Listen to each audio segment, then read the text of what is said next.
पूरी दुनिया में शायद भारत का मिडिल क्लास ही वो इकलौता जादूगर है जो 50,000 की सैलरी में 60,000 का घर चलाता है।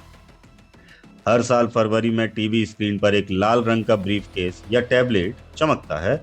आप एक उम्मीदवार की तरह स्क्रीन के सामने बैठते हैं, लेकिन अगले ही दिन एक कर्जदार की तरह फिर उसी लोकल ट्रेन में या अपनी बाइक पर ऑफिस के लिए निकल जाते हैं। सरकार के लिए आप महज एक डेटा हैं, इकोनॉमी के लिए एक कंज्यूमर, और टैक्स के लिए आप एक ऐसी मशीन हैं जिसे तब तक निचोड़ा जाता है जब तक कि आखिरी बूंद ना निकल जाए। स्वागत है आपका पॉइंट ऑफ व्यू दृष्टिकोण में। आज हम किसी राजनीतिक पार्टी की बात नहीं करेंगे, आज हम बात करेंगे आपकी और हमारी। आज बात होगी उस बजट की जो शेयर बाजार में तो शोर मचाता है, लेकिन मिडिल क्लास की जेब में आकर खामोश हो जाता है। अगर आप भी ईमानदारी से टैक्स भरते हैं और बदले में सिर्फ अगले साल का इंतजार करते हैं, तो इस वीडियो को आखिरी तक देखिएगा, क्योंकि आज के जो आंकड़े मैं आपके सामने रखूंगा वो आपको अंदर तक हिला देंगे। सोच वही, पहलू नया। आइए साथ में विचार करते हैं। हमें बचपन से सिखाया गया है कि मिडिल क्लास देश की रीढ़ की हड्डी है, लेकिन हकीकत में ये हड्डी अब टूट रही है। चलिए हवा हवाई बातें छोड़कर सीधे सरकारी डेटा पर आते हैं। हाल ही के वित्तीय वर्षों का डेटा उठाकर देख लीजिए। इतिहास में पहली बार ऐसा ट्रेंड सेट हुआ है जहां पर्सनल इनकम टैक्स का कलेक्शन कॉरपोरेट टैक्स से ज्यादा हो चला है।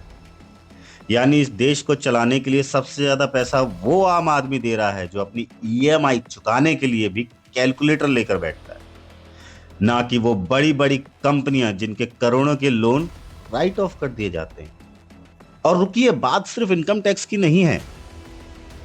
आप सुबह उठकर जिस टूथपेस्ट से ब्रश करते हैं, उससे लेकर रात को जिस पंखे के नीचे सोते हैं, हर चीज पर आप 18 से 28% तक जीएसटी दे रहे होते हैं।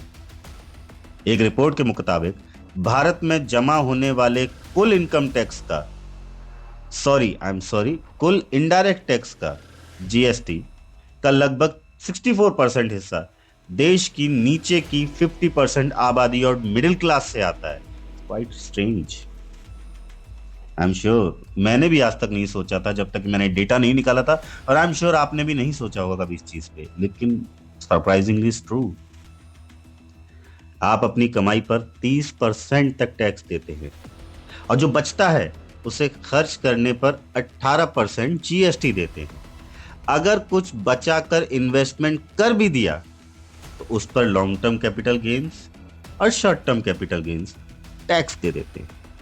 और उसके बाद भी अगर सड़क पर गड्ढों की वजह से आपकी गाड़ी का सस्पेंशन टूट जाए तो उसका बिल भी आप ही भरते हैं। क्या यही है वो अमृतकाल जिसका हम इंतजार कर रहे थे? अब आगे चलते हैं और समझते हैं कि किस तरीके से इस महंगाई में हमारे सपनों का गला घोट दिया जाता है। हम मिडिल क्लास लोगों की उम्मीदें बहुत छोटी होती हैं। एक 1200 से 1500 स्क्वायर फीट का अपना घर, बच्चों के लिए एक अच्छा स्कूल, और एक मिडिल मेडिकल इमरजेंसी फंड, बस। लेकिन सिस्टम ने इन बुनियादी हकों को लग्जरी बना दिया है। सरकारी आंकड़ों में रिटेल इन्फ्लेशन, सीपीआई, भले ही 4 या 5% दिखाया जाता हो, लेकिन क्या सच में महंगाई इतनी ही है? जरा एजुकेशन और मेडिकल इन्फ्लेशन का डेटा देखते हैं। पिछले एक दशक में प्राइवेट स्कूलों की फीस और अस्पतालों का खर्च लगभग 10 से 12% सालाना दर से बढ़ा है। और आपकी सैलरी, क्या वो हर साल 12% बढ़ती नहीं है?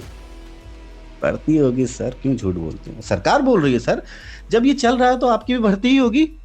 अच्छा नहीं, नतीजा, आज एक आम इंसान अपने खुद के शहर में एक छोटा सा बिजनेस शुरू करने या एक घर लेने से पहले 10 बार सोचता है, क्योंकि उसकी आधी जिंदगी तो बैंक का ब्याज और सरकार का टैक्स चुराने में ही निकल जाती है। चुकाने में, सॉरी, क्योंकि उसकी आधी जिंदगी तो बैंक का ब्याज और सरकार का टैक्स चुकाने में ही निकल जाती है। सरकार गरीबों को मुफ्त राशन दे रही है, अमीरों को पीएलआई स्कीम टैक्स में भी छूट दे रही है, लेकिन वो मिडिल क्लास जो इस पूरे सिस्टम का बिल फाड़ रहा है, उसे क्या मिला? एक नया टैक्स रिजीम जो दरअसल टैक्स बचाने के बचे कुचे रास्ते को भी बंद करने का एक तरीका है। और वजह हमारी खामोशी। अब सवाल यह उठता है कि अगर हमारे साथ इतना धोखा हो रहा है तो हम खामोश क्यों हैं? सड़कों पर कोई आंदोलन क्यों नहीं होता? क्योंकि हमारी सबसे बड़ी कमजोरी है हमारी जिम्मेदारी। एक मिडिल क्लास इंसान के सिर पर ईएमआई की ऐसी तलवार लटकी होती है कि वो अपनी नौकरी, अपना काम किसी हालत में, किसी हड़ताल के लिए, किसी आंदोलन के लिए छोड़ ही नहीं सकता। बॉस की डांट और सिस्टम की मार दोनों को वो चुपचाप सह लेता है, क्योंकि अगले महीने की 5 तारीख को उसे घर का किराया और स्कूल की फीस भी तो देनी है। और बस हमारी इसी मजबूरी, इसी खामोशी का फायदा हर सरकार उठाती है। उन्हें पता है कि मिडिल क्लास ट्विटर पर गुस्सा निकाल देगा, दोस्तों के साथ चाय की टपरी पर सिस्टम को गाली दे लेगा, लेकिन अगले दिन फिर सुबह 9 बजे काम पर पहुंच ही जाएगा। अक्सर तर्क दिया जाता है कि टैक्स तो हर देश को देना पड़ता है, लेकिन आज इस तर्क की विस्तृत तौर पर इसका निरीक्षण करते हैं। यूरोप के कई देशों या अमेरिका में अगर आप भारी टैक्स देते हैं तो बदले में सरकार आपको क्या देती है? World class education, free health care और शानदार सोशल सिक्योरिटी। यानी अगर आपकी नौकरी चली भी जाए या आप बीमार पड़े तो सरकार आपका हाथ थामती है। लेकिन भारत में हम दुनिया का सबसे महंगा टैक्स भरते हैं। क्यों? क्योंकि हम अपनी कमाई पर 30% टैक्स देते हैं और फिर उसी पैसे से अपने बच्चों के लिए प्राइवेट स्कूल की फीस भरते हैं, प्राइवेट अस्पताल का बिल चुकाते हैं और अपनी सोसाइटी के लिए खुद का सिक्योरिटी गार्ड और वाटर प्यूरिफायर भी खुद ही लगवाते हैं। हम टैक्स सुविधाओं के लिए नहीं, बल्कि अपनी मजबूरी के लिए भरते हैं। And it should not be called income tax, sale tax, indirect tax, GST. इसको बोलना चाहिए कि हम अपनी सिटीजनशिप की फीस भरते हैं हर साल, कि हम इस देश के नागरिक हैं, उसकी फीस भरते हैं हम। इसको टैक्स बोलना ही नहीं चाहिए यार। झूठ बोलती है सरकार हमसे। Sorry for my behaviour. गुस्सा आने की एक वजह है, और अगर आप पिछले 10 सालों का डेटा देखेंगे तो आपका भी सर चकरा जाएगा। 2014 से अब तक कॉर्पोरेट टैक्स, मतलब बड़ी कंपनियों का टैक्स, उसको घटाकर 30% से 22% और कुछ मामलों में तो 25% तक ले आए हैं। लेकिन आपका और हमारा इनकम टैक्स, खैर ये तो आप मेरे से बेहतर जानते हैं इसका डेटा। इनफैक्ट बजट 2025 से 2026 गवाह है। अगर सरकारी आंकड़े देखें आप तो आज देश के कुल टैक्स कलेक्शन में इनकम टैक्स का हिस्सा कॉर्पोरेट टैक्स से कहीं ज्यादा हो गया है। यानी रिलायंस, टाटा, अडानी जैसी बड़ी कंपनियां मिलकर जितना टैक्स नहीं दे रही ना भाई, उतना इस देश का अकेला मिडिल क्लास अपनी सैलरी से कटवा रहा है। 2025 में भारत सरकार ने 12 लाख टैक्स फ्री का झुंझुना तो थमा दिया, लेकिन क्या आपने महंगाई देखी है? 2019 से 2024 के बीच एक आम आदमी की सैलरी में सिर्फ 1 से 5% की बढ़त हुई है, जबकि महंगाई 6% से ऊपर है। इसका मतलब है कि आप अमीर नहीं हुए, बल्कि आपकी परचेजिंग पावर और कम हो गई है। और उसमें भी एक मजे की चीज, देश के लिए, आपके लिए, हमारे लिए, सबके लिए सोचने वाली बात यह है, क्या आप जानते हैं इस देश में कितने % लोग टैक्स भरते हैं? कुछ मामलों में मैंने सुना है 5%, 6%, बट अगर आप इसको खुद से सर्च करने की कोशिश करेंगे तो शायद ये डेटा 2 या 3% पे आके रुक जाता है। जो लोग जेन्युइनली सैलरीड पर्सन हर साल अपने खाते में से टैक्स देते हैं।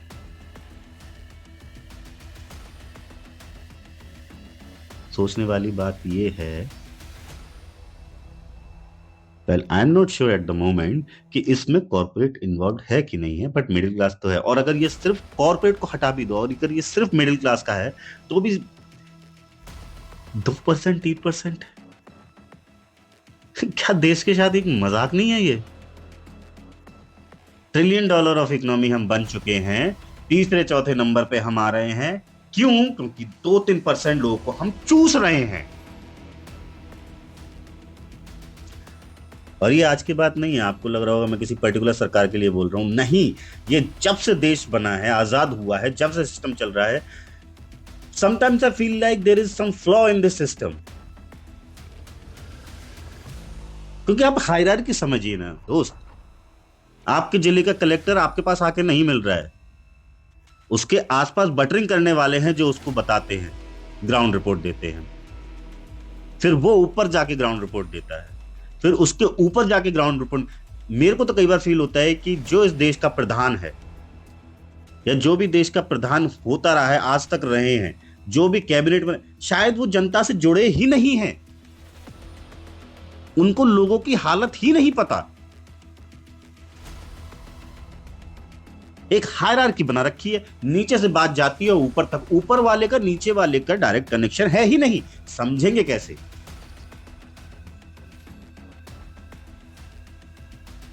डायरेक्ट कनेक्शन शायद पॉसिबल नहीं है, बट उनको कोई दूसरा रास्ता ढूंढना चाहिए, because it's too much now.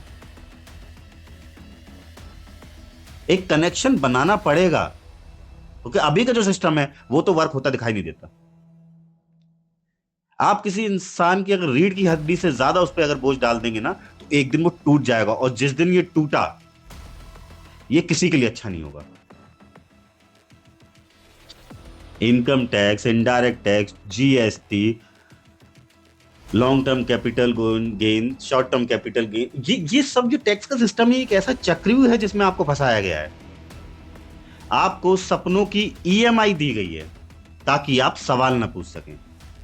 आपको स्टॉक मार्केट का चस्का दिया गया ताकि आप अपना पैसा, मेहनत का पैसा, जैसे कई लोग बोलते हैं जुआ, हालांकि इट्स एनालिटिकल थिंग, मैं खुद करता हूं, बट फिर भी चलिए हम लेमन लैंग्वेज में बात करते हैं कि आप अपनी मेहनत का पैसा जुए में लगाकर खुश रहें।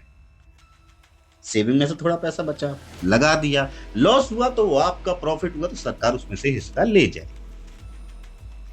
लेकिन जिस दिन आप बीमार पड़ेंगे या रिटायर होंगे, ये सिस्टम आपको एक पुराना डेटा समझकर या तो एक छोटी सी फ्लॉपी डिस्क में डाल के एक किसी तिजोरी में, किसी अलमीरा में, सरकारी विभाग जैसे अलमीरा होते हैं वहां रख देगी या डिलीट कर देगी। क्या आपको नहीं लगता कि जो हाथ देश की जीडीपी को 60% तक बढ़ा रहे हैं, उन हाथों को हमेशा खाली क्यों रखा जाता है?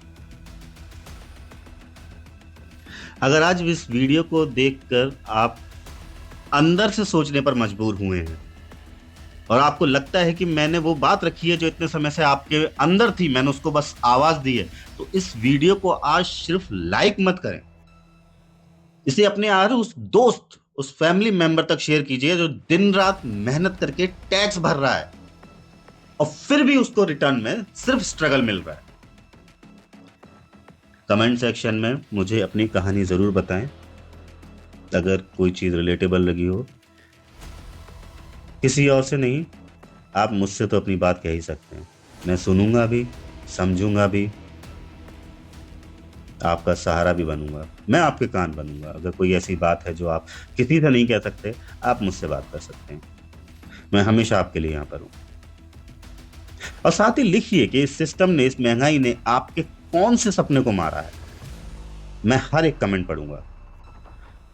शायद आने वाले किसी वीडियो पे मैं ये प्रॉमिस ना कर पाऊं, या पिछले जो मैंने वीडियो, खैर मैंने अभी शुरू किया है, बाकी में जरूरी नहीं, लेकिन इस पर्टिकुलर वीडियो के हर कमेंट को मैं पढ़ूंगा भी और मैं आपसे बात भी करूंगा। और हाँ, अगर आप चाहते हैं कि इस पॉइंट ऑफ व्यू दृष्टिकोण पर हम ऐसे ही लॉजिकल और कड़वे सच सामने लाते रहें और आपके अंतर्मन की बातों को शब्द देते रहें, तो चैनल को सब जरूर सब्सक्राइब करें और बेल आइकन दबाएं। और अगर आपके मन में कोई ऐसी बात है जो आप चाहते हैं कि हम उसके बारे में यहाँ पर बात करें, तो याद रखिए, यह मेरा चैनल नहीं है, आपका चैनल है।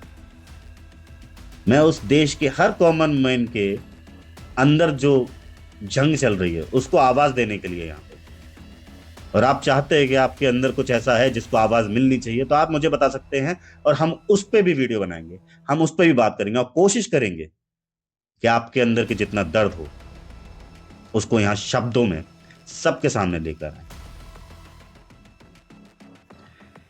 क्योंकि जब तक आप बोलेंगे नहीं, तब तक आप ऐसे ही निचोड़े जाएंगे। खैर, अपना ख्याल रखिए और सवाल पूछते रहिए। और विदाई लेने से पहले मैं आपको याद दिलाना चाहूंगा कि सोचिए, क्योंकि सोचना ही शुरुआत है। जय हिंद।